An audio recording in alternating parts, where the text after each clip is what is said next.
Vamos abrir as nossas Bíblias na carta de Paulo aos Gálatas.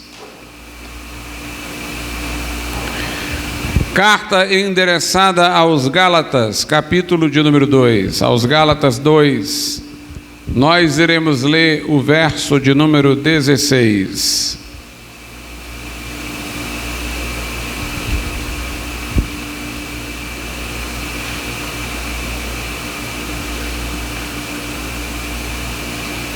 Diz assim a palavra de Deus: sabendo que o homem não é justificado pelas obras da lei, mas pela fé em Jesus Cristo, temos também crido em Cristo Jesus, para sermos justificados pela fé em Cristo, e não pelas obras da lei. Porquanto pelas obras da lei nenhuma carne será justificada. Podeis assentar. Quando o apóstolo diz, sabendo que o homem não é justificado pelas obras da lei, mas pela fé em Jesus Cristo, nós vemos, irmãos, como o ensino da justificação pela fé é básico, elementar, nuclear para o Evangelho, porque ele presume que os leitores, que de alguma maneira se confessam crentes, já saibam disso. Sabendo, é o que se deve saber. Este conhecimento acerca da justificação pela fé é necessário para a salvação. Nós não queremos dizer que as pessoas, para que sejam salvas, têm que entender todos os meandros dessa doutrina. Sua profundidade permite-nos pregar todos os domingos sobre ela e avançar sempre um pouco mais.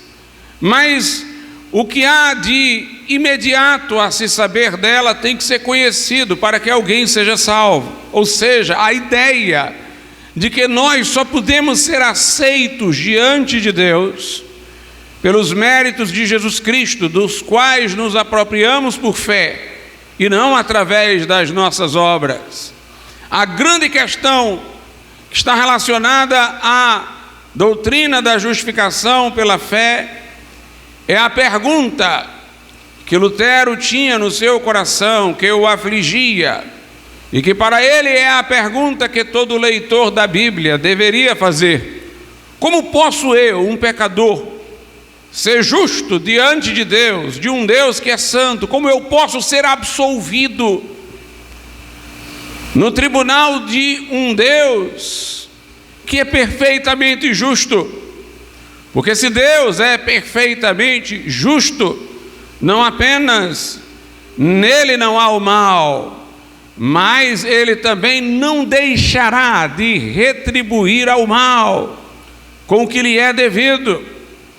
O fato de Deus ser justo o faz imaculado, mas também o coloca na condição de juiz, como devendo punir aqueles que são transgressores, aqueles que são culpados.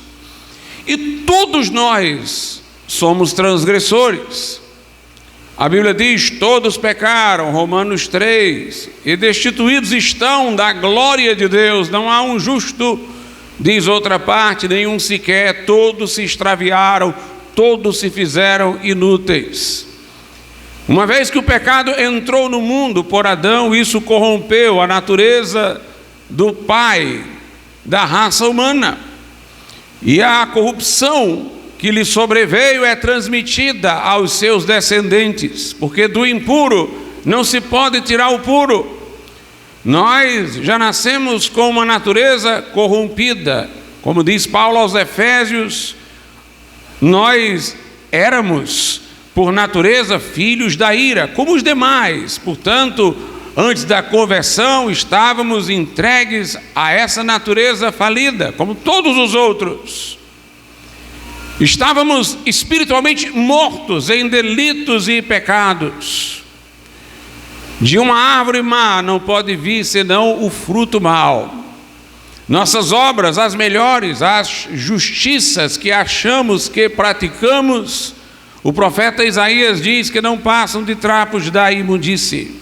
Então, como nós que estamos nessa situação, pela qual um justo juiz deveria nos punir, e nos punir eternamente, porque foi uma lei eterna que transgredimos, porque o nosso pecado é um ato de rebeldia contra um ser infinito, eterno. Portanto, a gravidade disto é infinita. Logo, a justiça clamaria para que todos nós fôssemos condenados, fôssemos ao lugar em que Deus está ausente, o lugar que se escolhe pelo pecado, porque o pecado é a escolha de não andar na direção de Deus, de não andar com Deus. Então é preciso que se saiba, pelo menos, a resposta a essa pergunta. De outra sorte, ninguém pode falar em evangelho, em boas notícias. Nada pode ser uma boa notícia enquanto esta pergunta não tiver uma resposta. E a doutrina da justificação é a resposta para essa pergunta. Nós não podemos, no tribunal de Deus, ser absolvidos, inocentados, justificados, é o termo bíblico, pelas nossas obras, pelas obras que a lei reclama e que nós não as fizemos satisfatoriamente. Nós só podemos ser condenados, nunca justificados. Mas Deus enviou seu Filho para fazer-se homem como nós, exceto no pecado.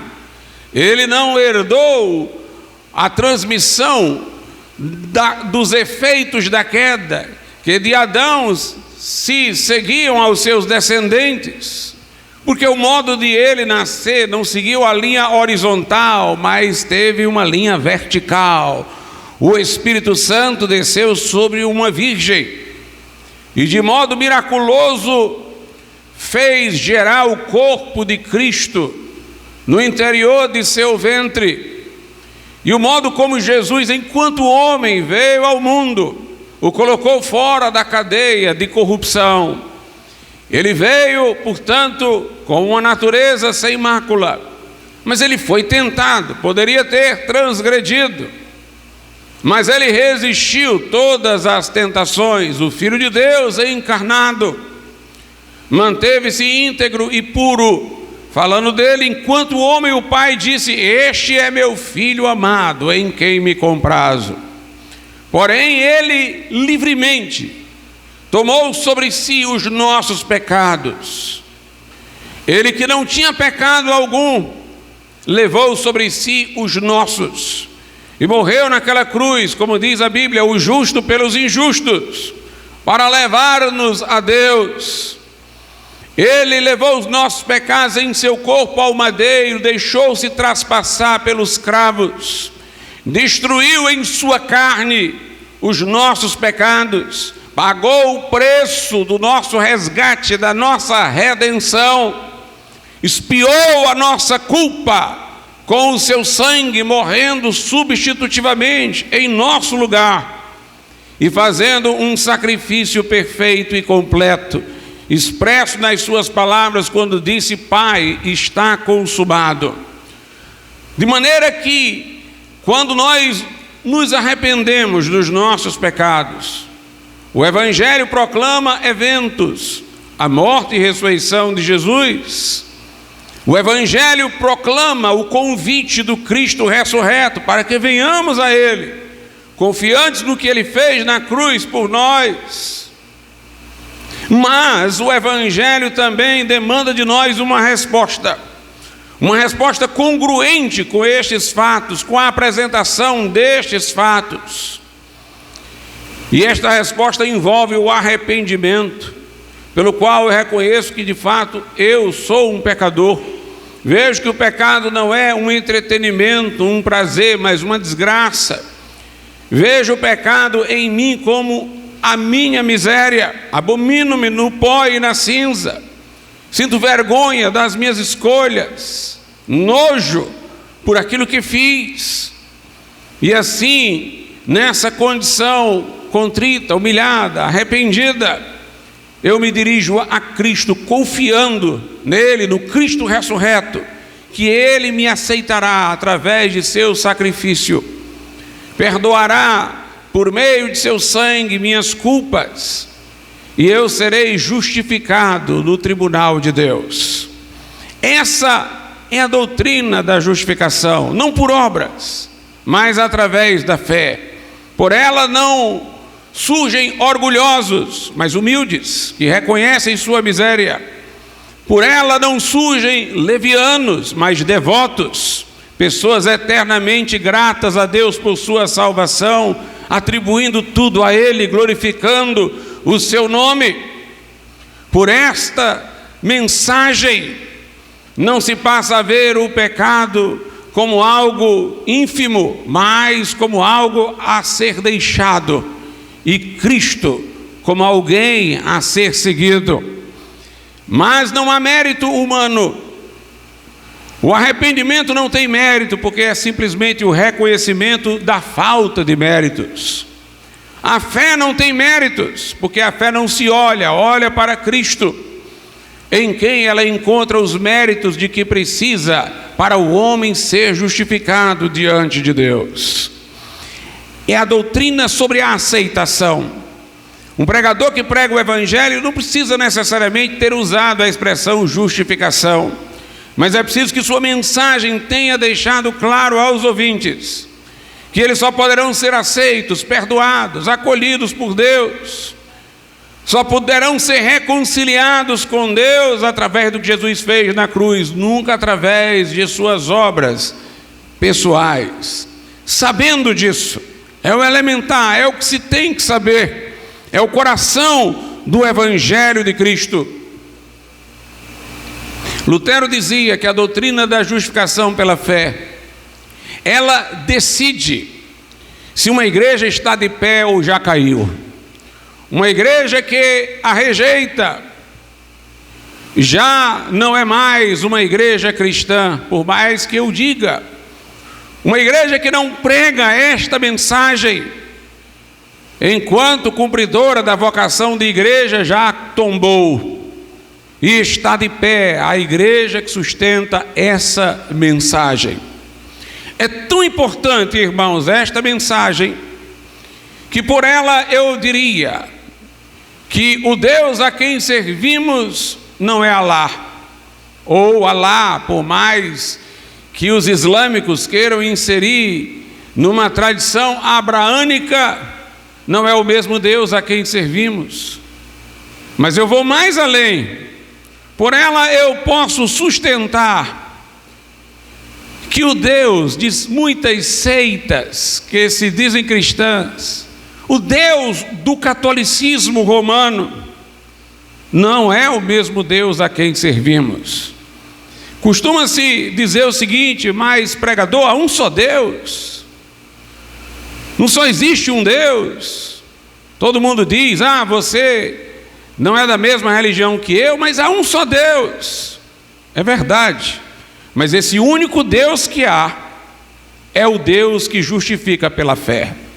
Na igreja romana se ensina que a fé não é o bastante, que o que Jesus fez na cruz não é o bastante para o homem ser reconciliado com Deus. Ele precisa, além de crer, acumular obras. Ele precisa peregrinar pelos sacramentos. Ele precisa ter uma travessia, normalmente pelo purgatório, fazer penitências e peregrinações. O Deus que a igreja romana prega, embora se faça alusão a que ele tenha enviado Jesus Cristo para morrer na cruz, ele não é o Deus que justifica por graça mediante a fé. É o Deus que espera dos homens obras meritórias, cooperação humana para a salvação e, acima de tudo, a intervenção da igreja, que diligencia a purificação aos fiéis por sacramentos, que absolve pelo confessionário. e que no final vai interceder por aqueles que forem para o purgatório, ou mesmo a mediação, intercessão dos santos. Mas note o que a Bíblia diz em Romanos, capítulo de número 3, versículo de número 30. Visto que Deus é um só, que justifica pela fé a circuncisão e por meio da fé a incircuncisão. Circuncisão aqui é para aludir aos judeus que passam por esta cerimônia da circuncisão. Todo judeu do sexo masculino ao 8º dia de nascimento é circuncidado. A incircuncisão é um termo para fazer alusão aos gentios, aos povos que não são judeus e que não passam por esse rito na infância. O texto está dizendo que tanto judeus como gentios só podem ser justificados diante de Deus pela fé, mas está dizendo mais do que isso. Está dizendo Deus é um só. E quem é esse Deus? Esse único Deus é o Deus que justifica pela fé. Judeus e gentios. Só existe um Deus. E este único e verdadeiro Deus é aquele que justifica por graça, mediante a fé. O verso 28, um pouquinho mais em cima, diz: concluímos, pois, que o homem é justificado pela fé, sem as obras da lei. Portanto, quando ele fala de justificação pela fé, é uma justificação pela fé que exclui as obras da lei como causa de salvação. Nós não temos o que oferecer a Deus, temos o que receber de Deus. Deus é um só, o que justifica. Veja só em Romanos 4, versículo de número 5 agora. Mas aquele que não pratica, somos nós, não praticamos o suficiente para merecer qualquer coisa de Deus. Aquele que não pratica, aquele que não tem as obras praticadas o suficiente, mas crê naquele que justifica o ímpio, a sua fé lhe é imputada como justiça. Observe mais uma vez. Nós que não temos obras suficientes que tenhamos praticado para merecer o favor de Deus, mas cremos no Deus que justifica o ímpio, o pecador. Quando eu sou justificado diante de Deus, eu não sou o melhor dos homens, eu não sou um perfeito, eu sou um pecador arrependido, que descansou a confiança na obra da cruz. Deus nos justifica através da fé, sendo nós, neste momento, pecadores diante dele, mas através do nosso arrependimento e da fé em Jesus, Deus nos justifica. Aquele que crê naquele que justifica o ímpio. Note, mais uma vez, o Deus crido, o Deus objeto da nossa fé, é qualificado como o Deus que justifica o pecador. Quem está crendo no Deus que não é o que justifica o pecador através da fé, está crendo em um outro Deus. Uma outra pergunta associada a tudo que temos dito é a seguinte: alguém poderia dizer assim, pastor, mas não seria possível alguém ser justificado pela fé, não pelas obras, mas achando que foi justificado também pelas obras? Não pode alguém equivocado ser justificado pela fé? Digamos, uma pessoa, ela creu em Jesus Cristo como Salvador, mas não achou isso suficiente para ela ser salva. Acha que deve fazer obras, que deve ter méritos, que a igreja deve fazer certas coisas por ela. Ela está errada, pastor, mas ela não pode, por essa fé que ela tem, ainda que ela não julgue suficiente a cruz, mas ela não pode, por essa fé, ser justificada, ainda que esteja equivocada. Ela não pode estar sendo justificada pela fé sem as obras, ainda que esteja achando que precise das obras para sê-lo. A Bíblia diz que não. É preciso que aquele que creia que está sendo justificado pela fé sem as obras da lei. Voltemos lá para o texto de origem dessa mensagem. Gálatas capítulo 2, versículo de número 16. Diz assim: sabendo que o homem não é justificado pelas obras da lei, mas pela fé em Jesus Cristo, temos também crido em Cristo Jesus para sermos justificados pela fé em Cristo, e não pelas obras da lei, porquanto pelas obras da lei nenhuma carne será justificada. Note quanta repetição para ficar indubitável. É dito que nós não apenas somos justificados pela fé e não pelas obras, mas que nós temos crido que seremos justificados, ou que somos justificados pela fé e não pelas obras. O texto diz na metade: temos também crido em Cristo Jesus para sermos justificados pela fé e não pelas obras da lei.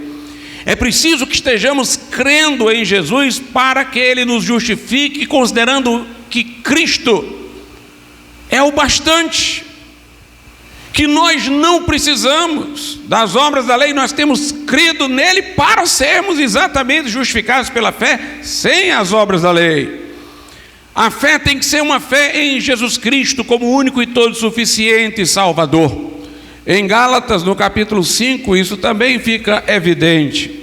No verso 4 diz: separado estáis de Cristo, vós os que vos justificais pela lei, da graça tendes caído. Ou seja, vocês declinaram da mensagem da graça que ouviram, porque buscam ser justificados pela lei, além da fé em Cristo. Vocês estão separados de Cristo.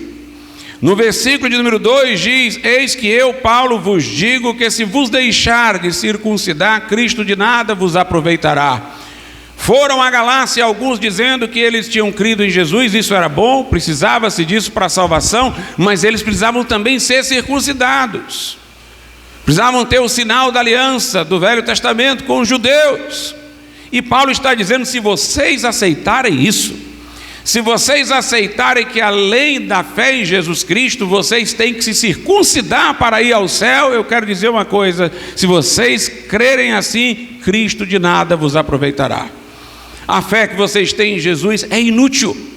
Ou se confia inteiramente no seu sacrifício, no que Ele fez, nele como Salvador, ou não haverá salvação para ninguém. Por isso que não há possibilidade de ecumenismo entre a fé evangélica e a fé romanista. Não há conciliação, porque para nós a mensagem pregada no romanismo não abre a porta da graça, nem da salvação para os pecadores.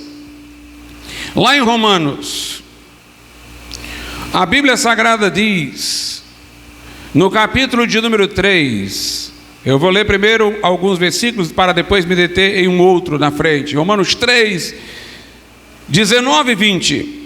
Ora, nós sabemos que tudo que a lei diz, aos que estão debaixo da lei o diz, para que toda boca esteja fechada e todo mundo seja condenável diante de Deus. Ou seja, à luz da lei, todos são condenáveis. À luz da lei, toda boca no juízo vai estar fechada. Não há como se desculpar, porque todos pecaram. O verso 20 diz: por isso nenhuma carne será justificada diante dele, diante de Deus, pelas obras da lei. Porque pela lei vem o pleno conhecimento do pecado. A lei mostra o nosso pecado, mas ela não é o meio de salvação, porque nós não a cumprimos. E aí no verso 23 diz: porque todos pecaram e destituídos estão da glória de Deus, sendo justificados gratuitamente pela sua graça, pela redenção que há em Cristo Jesus. O verso 24 é muito maravilhoso, pela sua insistência linguística. Diz que nós, que somos pecadores, é o que diz no verso 23, somos justificados gratuitamente pela sua graça. É como se Deus estivesse antevendo que, por exemplo, no discurso da igreja romana é dito que o homem é salvo por graça, porque ele nunca faz o suficiente e o bastante, mas ele tem que fazer alguma medida do que pode para ser salvo. Então eles falam que a salvação é por graça e ao mesmo tempo por obras. Mas a Bíblia diz que nós somos justificados gratuitamente por graça. Que insistência! É por uma graça gratuita. Não é por uma graça em que você pagou uma parte e Deus completou o que faltava, não. Sendo justificados gratuitamente pela sua graça. Há uma tradução que diz livremente, pela sua graça. Veja agora, pela redenção que há em Cristo Jesus. Redenção é um pagamento de resgate. Ou seja, nós somos justificados gratuitamente por sua graça, e o preço que nós não pagamos foi aquele que Jesus pagou na cruz. Sendo justificados gratuitamente pela sua graça, pela redenção, pelo preço de resgate que há em Cristo Jesus. Alguém já disse o seguinte, comentando o verso de número 24, que Deus diz que a justificação era gratuitamente por graça, para que nós entendêssemos que era como se nenhum pagamento tivesse sido feito. E ao mesmo tempo diz que é pela redenção que há em Cristo Jesus, para a gente saber que o preço mais alto foi pago. Na verdade, nós não pagamos, para nós foi de graça, mas para Cristo teve o custo mais elevado, sua morte na cruz. Inclusive, lembremos-nos de uma passagem que às vezes nós lemos apenas numa leitura filantrópica, mas leiamos nessa doutrina da justificação pela fé. Jesus disse: o Filho do Homem não veio para ser servido, mas para servir e dar a sua vida em resgate por muitos. Quando ele disse não veio para ser servido, quer dizer, ele não veio para as nossas obras. Ele não veio para que nós apresentássemos a ele as nossas obras. Nós não temos como servi-lo, como apresentar algo a ele. Mas ele é que veio para servir. Ele é que veio fazer uma obra por nós. Ele é que veio para servir e dar a sua vida em resgate por muitos. No verso 25, continuando a leitura, diz: ao qual, refere-se a Jesus, Deus propôs para a propiciação pela fé no seu sangue, para demonstrar a sua justiça pela remissão dos pecados dantes cometidos sob a paciência de Deus. Portanto, Deus propôs a propiciação, a satisfação, a compensação pela nossa culpa do sangue de Jesus Cristo. Bem, entendemos como é importante a doutrina da justificação pela fé. Agora vamos entender qual é o conteúdo da fé, em que cremos, ou em quem cremos. Nós fazemos uma pequena diferença entre o Velho e o Novo Testamento. No Velho Testamento, os homens foram salvos da mesma forma como nós somos hoje. Eles foram salvos pela fé, não por obras. Abraão, Isaías, Jeremias, os homens de Deus do velho pacto foram justificados diante de Deus através da fé e não das obras. Deus lhes antecipou justificação com base no sacrifício futuro de Cristo, no qual eles creram quando lhes foi prometido que viria. E diz assim a Bíblia em Romanos 4, a partir do verso 1: que diremos, pois, ter alcançado Abraão, nosso pai, segundo a carne? Porque se Abraão foi justificado pelas obras, tem de que se gloriar, mas não diante de Deus. Pois que diz a Escritura: creu Abraão em Deus, e isso lhe foi imputado como justiça. Aqui diz: se de alguma maneira Abraão foi reconhecido como um homem íntegro, foi justificado diante dos homens, pelas suas obras, isso aconteceu diante dos homens, porquanto os judeus admiravam muito Abraão por sua vida. Por isso que Paulo faz essa concessão: se ele foi justificado por obras, no caso não diante de Deus, diante dos homens que o reconhecem como justo, ele tem que se gloriar diante dos homens, mas não diante de Deus, porque a Escritura diz que diante de Deus ele não foi justificado por obras. Mas a Escritura diz: creu Abraão em Deus, e isso lhe foi imputado como justiça. Ele creu em Deus quando Deus fez a promessa do Messias. Deus fez a promessa do Salvador e Abraão creu em Deus. Escutem o que vou lhes dizer: a fé pela qual nós somos salvos, ela é uma fé que relaciona-se com Deus Pai e com Deus Filho, com o Pai e com Jesus. Mas essa ligação entre o Pai e Jesus, no objeto da nossa fé, tem uma sutil diferença no Velho e no Novo Testamento. Entendam, quando Deus Pai, no Velho Testamento, prometeu que Jesus Cristo viria a Abraão, Jesus não tinha vindo, Abraão não tinha o Cristo para crer. Ele não tinha o Cristo diante de si para crer. Até com os olhos da fé, a Bíblia diz que ele viu o dia de Jesus e se alegrou. Ele imaginou, mas ele não teve Jesus diante dele para crer. A fé dele foi dirigida ao Pai, a Deus Pai. Mas era uma fé em Deus Pai, no sentido de que o Pai era poderoso para cumprir aquela promessa. A fé pela qual o homem do Velho Testamento era justificado era uma fé em Deus, no sentido de confiar que Deus poderia realizar aquela promessa.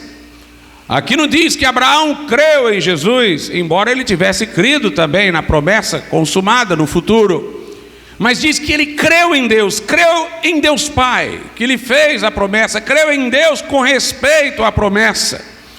Em Romanos capítulo de número 4, a partir do verso 20, fala de Abraão e de sua fé, dizendo: e não duvidou da promessa de Deus por incredulidade, mas foi fortificado na fé, dando glória a Deus, e estando certíssimo de que o que ele tinha prometido também era poderoso para o fazer. Assim, isso lhe foi também imputado como justiça.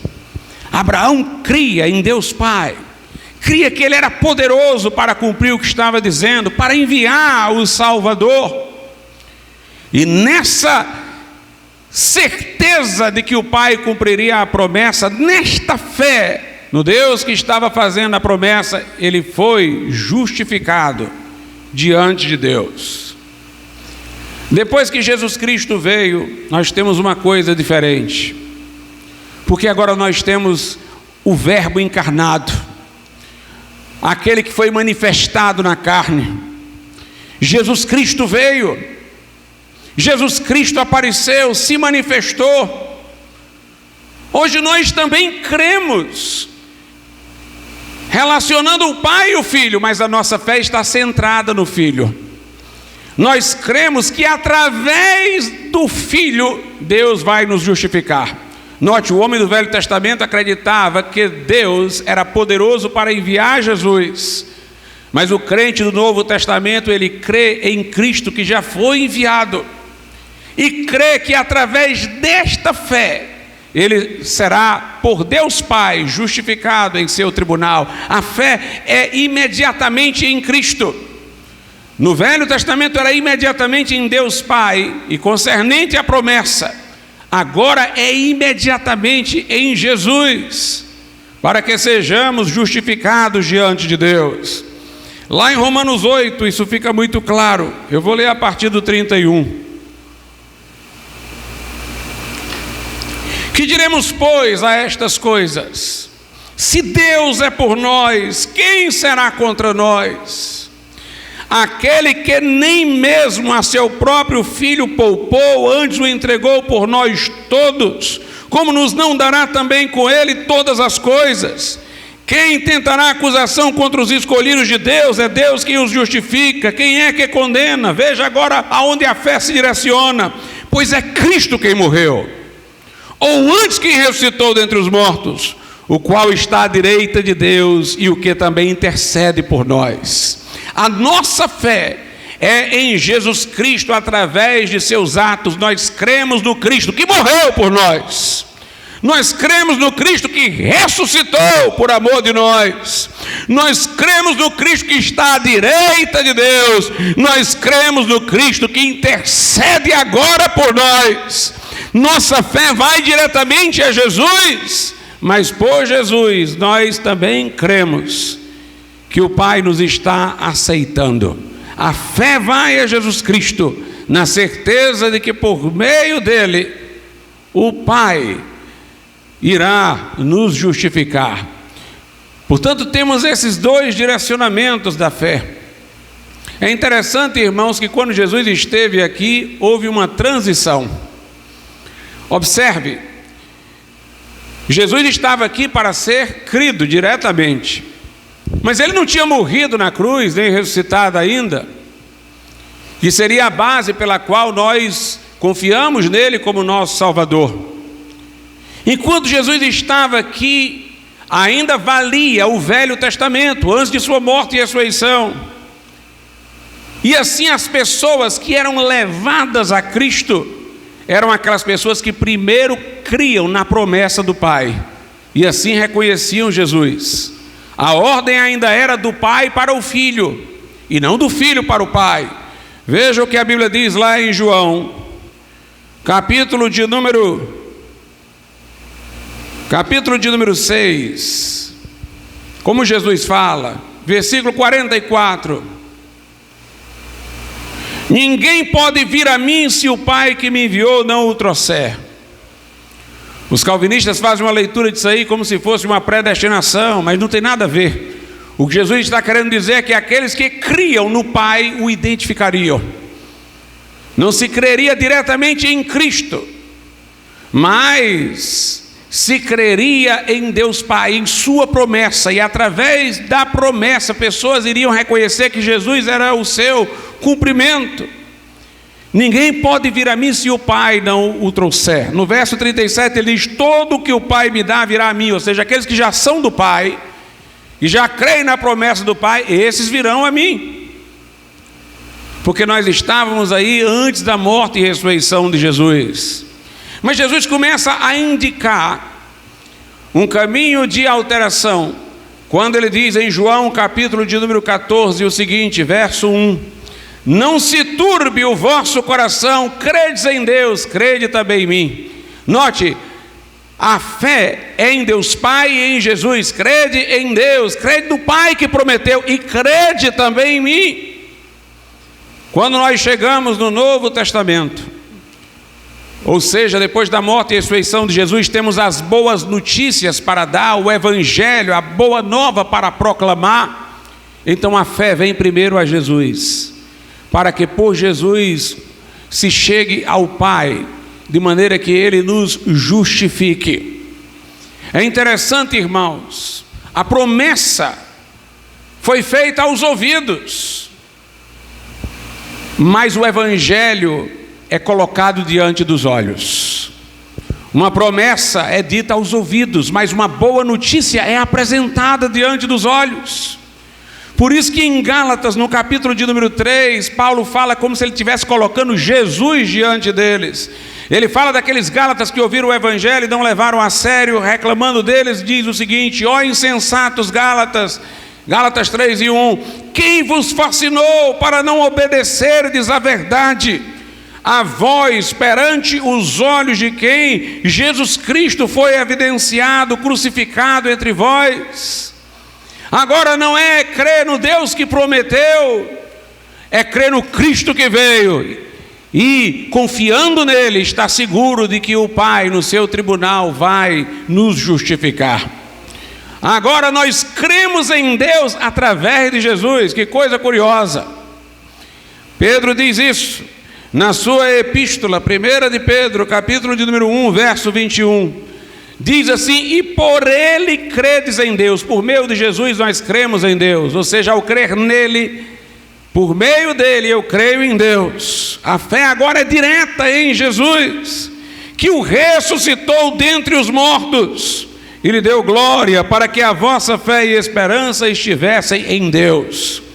Na primeira epístola de João, nós encontramos no capítulo 2, verso 23, o seguinte: qualquer que nega o Filho, também não tem o Pai, mas aquele que confessa o Filho, tem também o Pai. A fé agora é diretamente na pessoa de Jesus. É preciso que você se arrependa dos seus pecados. É preciso que você reconheça a suficiência do sacrifício de Jesus Cristo lá na cruz, que Ele levou os seus pecados, que o seu sangue purifica de todo pecado.